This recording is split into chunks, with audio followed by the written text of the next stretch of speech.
بسم اللہ الرحمن الرحیم۔ السلام علیکم۔ آج 20 مئی بروز جمعہ ہم بات کریں گے دو اہم ایشوز کے حوالے سے۔ الیکشن کمیشن کا نوٹوں کے خلاف تاریخی فیصلہ آ گیا ہے اور یہ فیصلہ نوشتہ دیوار تھا، یہ آنا ہی تھا۔ میں تو یہ سمجھتا ہوں کہ بڑے بھاری دل کے ساتھ جو یہ فیصلہ سنایا گیا ہوگا، لیکن سپریم کورٹ آف پاکستان کے اتنے لینڈ مارک ججمنٹ کے بعد اور کوئی آپشن ہی نہیں تھا، اور کیونکہ وہاں ڈسکس اتنا ہی ہونا تھا کہ ضمیر کے مطابق گئے تھے یا بے ضمیرے گئے تھے، تو عدالت نے سپریم کورٹ آف پاکستان نے کہا کہ اگر ضمیر کے مطابق بھی جائیں گے تو تب بھی ڈی سیٹ ہوں گے، منحرف ہونا ہر حال میں ان کا ایک جرم ہے۔ اس بنیاد پر سپریم کورٹ آف پاکستان کا فیصلہ آ گیا تھا۔ یہ تو ان کو کلین چٹ دینے لگے تھے، 2 دن پہلے ہی دینے لگے تھے جب سپریم کورٹ کا فیصلہ آ گیا، پھر 2 دن لگے ان کو یہ سوچنے سمجھنے میں کہ کیسے کوئی باریک پتلی گلی سے یہ باہر نکلنے کی کوشش کرتے، لیکن ایسا نہ ہوا کیونکہ سپریم کورٹ آف پاکستان نے یہ جو دوسرا سو موٹو لیا ہے اس کے بعد تو ان کے لیے راستے ہمیشہ کے لیے بند ہو گئے۔ الیکشن کمیشن کو بھی یہ سمجھ آ گئی تھی کہ اگر اس معاملے سے ہم نکلے تو سپریم کورٹ ہمیں پکڑ لے گی، اس وجہ سے بھاری دل کے ساتھ یہ آج فیصلہ سنایا گیا۔ اب اس فیصلے کے بعد پہلے تو میں اس فیصلے کا ٹیکنیکل 2 چیزیں آپ کے ساتھ شیئر کروں گا، دوسرا میں آپ کو یہ بتاؤں گا کہ جو اس فیصلے کے بعد دوبارہ نون لیگ کی بھاری اکثریت کی امید لے کر بیٹھے، ان کی امیدیں کیسے ٹوٹ گئی ہیں۔ وہ جو 177 نمبر پورے کر کے بیٹھے ہیں ان کو میں یہ آج بتاؤں گا کہ آپ کے پاس تو 170 پورے نہیں ہونے، 177 تو بہت دور کی بات ہے۔ بڑی اہم تفصیلات ہیں جو میں آپ کے ساتھ شیئر کروں گا۔ پہلے ہم بات کر لیتے ہیں پنجاب اسمبلی نے، یہ پہلی دفعہ ہوا ہے کہ پنجاب اسمبلی میں ملازمین نے سیکٹری پنجاب اسمبلی سمیت جو سیکٹری کوارڈینیشن اور مختلف جو عہدوں پر بیٹھے لوگ ہیں ان کے سمیت سینکڑوں ملازمین نے آج احتجاج کیا ہے، مظاہرہ کیا ہے حمزہ شہباز اور حکومت کے خلاف۔ موجودہ جو ایک وزیر اعلیٰ ہے جو اپنی جو آئینیت ہے، پہلی بات تو یہ ہے کہ وہ آئینی نہیں تھا، 16 اپریل کا جو الیکشن تھا وہ آئینی نہیں تھا، لیکن اگر عدالتیں گھسیٹ کر بھی آئین کی دیوار کے ساتھ اس الیکشن کو کھڑا کرنے کی اگر پوری کوشش، پورا تل لگا دیں، اس کے باوجود بھی سپریم کورٹ کے فیصلہ آنے کے بعد وہ آئینی نہیں رہا۔ آج کا جو فیصلہ ہے اس کے بعد تو ویسے ہی ان کو وزیر اعلیٰ کہنا بھی میں سمجھتا ہوں کہ قانون کی توہین ہوگی۔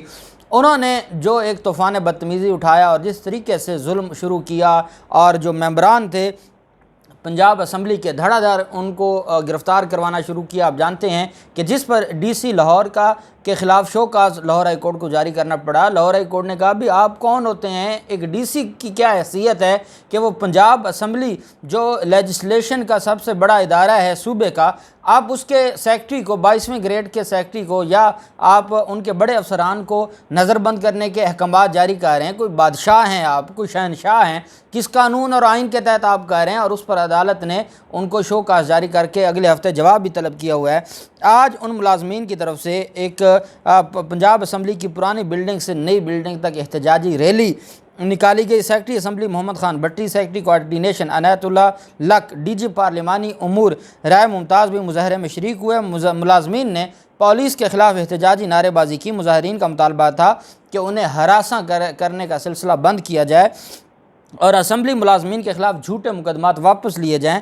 اسمبلی ملازمین کو گرفتار کرنا اور جھوٹے مقدمات بنانا یہ قابل مذمت ہے۔ مظاہرین کا کہنا تھا کہ پنجاب پولیس نے اسمبلی کے متعدد آفیسرز سمیت کئی ملازمین کو مقدمات درج کر کے گرفتار کیا اور کچھ آفیسرز کو 3 MPO کے تحت نظر بند کیا گیا۔ ملازمین ضمانت کے بعد رہا ہوئے اور رہائی پاتے ہی پنجاب اسمبلی میں انہوں نے احتجاج شروع کیا۔ احتجاج سے جو معاملہ ہے آپ جانتے ہیں کہ وہ ان کو اتنا زیادہ جو پنجاب اسمبلی کے سیکٹری ہیں ان کا قصور یہ ہے کہ وہ آئین اور قانون کے مطابق جب اسپیکر کے احکامات مانیں گے تو اس پر ان کے ساتھ یہ ظلم کیا گیا۔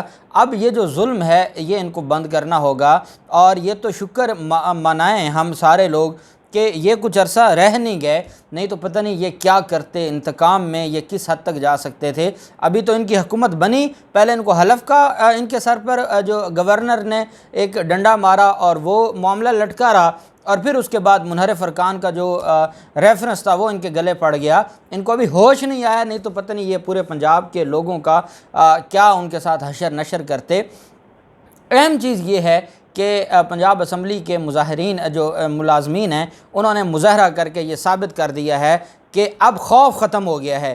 اب جو شریف خاندان کا اور حمزہ شہباز کا لاہور میں خوف ہوتا تھا، اب لوگوں کے ملازمین کے ذہنوں سے بھی وہ خوف نکل آیا ہے، اور اب وہ بھی اسی کو کہتے ہیں کہ تبدیلی آ گئی ہے کہ وہ بھی اب خوف کی زنجیریں توڑ کر پوری قوم کے سامنے سراپا احتجاج ہیں، اور وہ یہ کہہ رہے ہیں کہ ہمارے ساتھ ظلم ہو رہا ہے اور ہم اس پر سراپا احتجاج ہیں۔ دوسری طرف جو آج الیکشن کمیشن کا فیصلہ تھا، یہ 26 منحرف ارکان تھے بیسیکلی، جن میں سے ایک نے جا کر بیان دیا تھا، جن کا معاملہ لاہور ہائی کورٹ میں بھی اٹھا، اور اس میں یہ بیان دیا گیا کہ میں تو اس وقت تھا ہی نہیں اسمبلی میں، اور مجھے تو باہر نکال دیا گیا تھا، میرا ووٹ کیسے کاؤنٹ ہوا۔ انہوں نے جب یہ بیان دیا تو ان کی حد تک تو ریفرنس ختم ہو گیا۔ 25 منحرف ارکان بچ گئے، اور علیم خان اور جہانگیر ترین گروپ کے لوگ تھے اور اسد کھوکھر گروپ کے لوگ تھے، یہ سارے کے سارے ان کو یہ لگتا تھا کہ جو شریف خاندان نے ایک بڑا وکیل، بھاری فیس والا وکیل ان کو دیا ہے تو وہ ان کو بچا لے گا۔ سلمان اکرم راجہ صاحب وکیل تھے علیم خان کے اور باقیوں کے، کہ وہ ان کو بچا لے گا۔ ایسا معاملہ نہ ہوا۔ آرٹیکل 63A کے آنے کے بعد جو تشریح ہوئی، اس تشریح کے ہونے کے بعد الیکشن کمیشن کے پاس اور کوئی آپشن نہیں تھا، کیونکہ اف اینڈ بٹ کی جو گنجائش تھی کہ کیا انہوں نے اپنے ضمیر کی خاطر انحراف کیا ہے یا لالچ کی خاطر انحراف کیا ہے۔ یہ جو ایک نقطہ تھا جس پر سلمان اکرم راجہ صاحب بھی یہ کرتے رہے، سلمان اکرم راجہ صاحب اس کے اوپر گفتگو کرتے رہے یا آرگومنٹ کرتے رہے۔ اور دوسرا ان کا نقطہ یہ تھا کہ جو ریکوائرمنٹس تھیں کسی کے خلاف ریفرنس بھیجنے کی، وہ ریکوائرمنٹس پوری نہیں ہوئیں۔ اس پر سپریم کورٹ نے کہا کہ چاہے کوئی پارٹی لیڈر کارروائی نہ بھی کرے، وہ پھر بھی لوٹا ہے اور اس کے وہ ڈیسیٹ ہوگا یا اس کا ووٹ کاؤنٹ نہیں ہوگا۔ تو اس کا مطلب یہ ہے کہ اگر پارٹی ہیڈ نے کارروائی نہیں بھی کی تو اس کے باوجود بھی یہ سارا معاملہ ہوگا، اور اس وجہ سے یہ ساری چیزیں بڑی کلیئر تھیں۔ بہرحال الیکشن کمیشن کو آج یہ فیصلہ سنانا پڑا، اور اب معاملہ آ جاتا ہے ان کی ڈسکوالیفیکیشن کا۔ اور آئین پاکستان میں جب سپریم کورٹ نے کہا کہ جب تک آرٹیکل 63A کو آپ آئسولیشن میں نہیں پڑھ سکتے، آئسولیشن میں نہیں پڑھیں گے تو آپ 62-63 کے ساتھ پڑھیں گے، اور اس میں تاحیات نااہلی کا بھی معاملہ ہے۔ جب تک پارلیمنٹ اس میں قانون سازی کر کے کوئی ٹائم فریم نہیں بناتی تو اس کا معاملہ تاحیات نااہلی کی طرف جائے گا۔ اس پر بھی پاکستان تحریک انصاف آج شام، آج رات کو یا کل اہم اناؤنسمنٹ کریں گے، اور یہ معاملہ سپریم کورٹ میں جائے گا، اور ان کی نااہلی، یہ 5 سال کی نااہلی تو پکی ہے، یہ بچنے والے نہیں ہیں۔ دوسری طرف جو معاملہ ہے وہ یہ ہے کہ اب جو نمبر گیم ہے کہ 197 نمبر تھے، اور یہ 25 کے جانے کے بعد ان کے پاس بچ جانے ہیں پیچھے 172۔ اب 172 تو ان کے پہلے تھے۔ میں ان سے سوال کرتا ہوں کہ جو 177 قوم کو گن کے سنا رہے ہیں، ان سے کوئی پوچھے کہ آپ کے پاس اگر ان 25 کے علاوہ بھی 5 لوگ تھے تو پھر آپ کے 197 کیوں تھے؟ پھر آپ کے تو 202 ہونے چاہیے تھے۔ آپ کے یہ وہ 5 لوگ گن رہے ہیں جنہوں نے پہلے ان کے حق میں ووٹ نہیں دیا، جن کو انہوں نے بےعزت کیا، ذلیل کیا، جن کو انہوں نے لوٹے گلے میں ہار پہنا کے پنجاب اسمبلی میں وہ سفید داڑھی ہے جلیل شرک پوری کی، اور اس کی داڑھی کا بھی حیا نہیں کیا، اور وہ ایک بزرگ آدمی ہیں، ان کو انہوں نے ذلیل کیا۔ وہ 5 پہلے ان سے الگ ہو چکے ہیں، اور وہ الگ عدم اعتماد پر نہیں ہوئے، وہ الگ ہوئے تھے آج سے 1 سال پہلے جب انہوں نے اس وقت کے وزیر اعلیٰ کے ساتھ ملاقاتیں کی تھیں، اور وہ الگ ہوئے تھے۔ ان کا جو بیانیہ تھا اینٹی اسٹیٹ اور اینٹی اسٹیبلشمنٹ جو بیانیہ تھا، اس کی وجہ سے وہ الگ ہوئے تھے، اور ایک ان میں اشرف انصاری ہے گجرانوالہ کا، اور باقی، اور یہ وہ سارے لوگ تھے جنہوں نے، اور مجھے یاد ہے رانا ثناءاللہ نے کہا تھا حمزہ شہباز نے کہ ہم ان کو شو کاز جاری کریں اور ہم ان کو کک آؤٹ کر دیں گے۔ دوبارہ اب یہ ان کے پاس گئے ہیں منت کے لیے۔ میں نے آپ کو کل رات بتایا تھا کہ انہوں نے کہا ہے کہ ہم ساتھ نہیں ہیں اور ہم ووٹ نہیں دیں گے۔ اب پرویز الہی کی طرف سے اب اگر یہ ہوتا ہے کہ پاکستان تحریک انصاف کے پاس 173 ہیں اس وقت جب میں بات کر رہا ہوں، اور 168 ہیں ان کے پاس، اور 5 جو تھے اسپیشل سیٹوں والے یا باقی جو ریزرو کوٹا ہے، آج وہ ڈیسیٹ ہو گئے، ان کا جیسے نوٹیفیکیشن جاری ہوگا پاکستان تحریک انصاف 5 اور منتخب کر دے گی، تو 173 ہو جائیں گے پاکستان تحریک انصاف کے پاس۔ پاکستان مسلم لیگ نون کے پاس اس وقت ہیں 172۔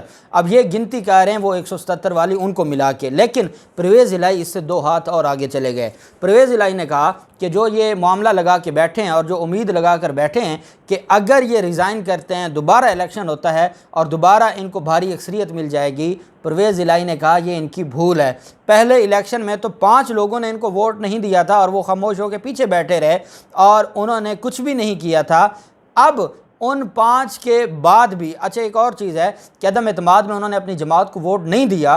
سپریم کورٹ کہہ رہی ہے کہ اگر نون لیگ نے ان کے خلاف نہیں بھی کوئی کارروائی کی، وزیر اعلیٰ کے الیکشن پر اگر انہوں نے ووٹ نہیں دیا اور نون لیگ نے کوئی کارروائی نہیں کی، اس کے باوجود ان کا جو ووٹ ہے وہ یہی سمجھا جائے گا کہ وہ منحرف ہیں۔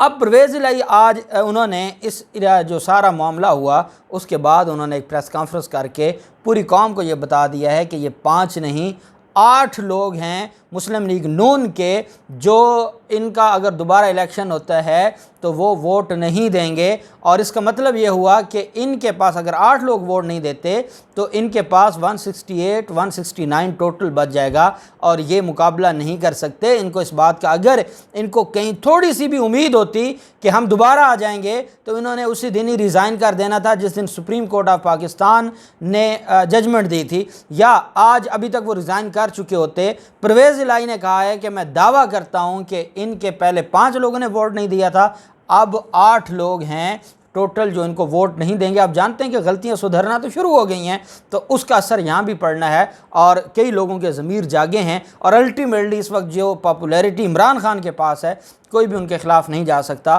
تو یہ آج پرویز الہی نے کہا ہے کہ 8 لوگ ان کو ووٹ نہیں دیں گے، جس کی وجہ سے ان کے پاس نمبر پورے ہو ہی نہیں سکتے اور یہ ان کو الٹیمیٹلی نئے الیکشن کی طرف جانا پڑے گا۔ دیکھتے ہیں کیا ہوتا ہے، جو بھی تفصیلات ہوں گی آپ کے ساتھ شیئر کرتے رہیں گے۔ اللہ پاک پاکستان کا حامی و ناصر ہو۔ بہت شکریہ۔ اللہ حافظ۔ پاکستان زندہ باد۔